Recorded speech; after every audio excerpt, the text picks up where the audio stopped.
We're here today to hand out tablets, thanks to Toshiba. You're all going to have a tablet that you're going to be able to familiarize yourself with from now till the lab next week.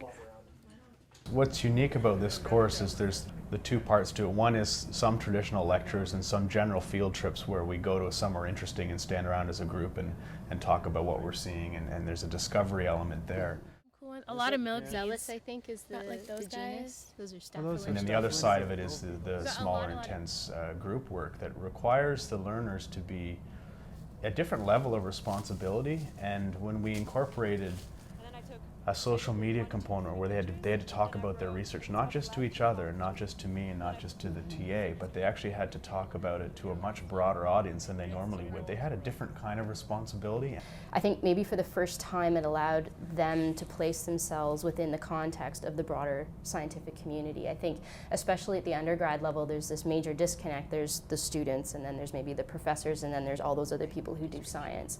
And I think the switch that happened in the progress of this project was that they started to see themselves not just as vessels but as deliverers of information. We've got a sense of being useful.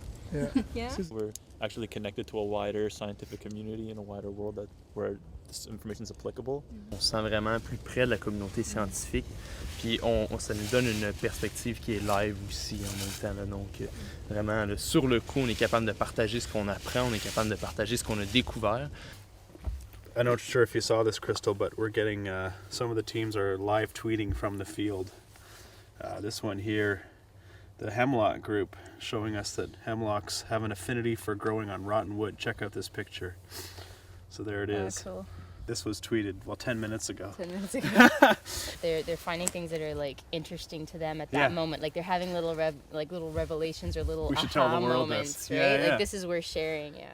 Oh, it's totally cool. I could update Twitter whenever I want, which is great because we have a Twitter account for our small mammals group and we have to actually update it every now and then.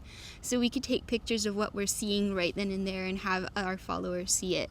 And it's great. They're connected to us and they know what we're doing every step of the way. Yes, like the small mammals group or something was like, oh, we found this. We figured we had to outdo them in their tweets. Yeah, who can tweet the best?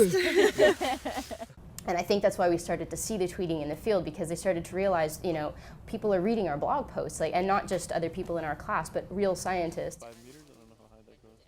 But just so you see clearly. The beech bark disease group had a really nice example where a scientist, a real expert in the field of beech bark disease, wrote probably a 3-page comment on their blog post. It just blew them away that someone would take the time to provide some constructive criticism and ideas in support of their own ideas that they'd written about in the blog post. And if there's people who are looking to learn about the beech bark disease, if they land on a blog post, there'll be a link to our Twitter, and then they can just get information from there too. And then they can contact us if they want, because we have papers and stuff. So it'll be useful for much more than just the classroom setting, which is nice, because I think people are concerned about it, and a lot of people walk through the forest here and kind of go, look at all those dead trees, what's happening? Yeah. And there's not a lot of information known, so it's valuable from that perspective.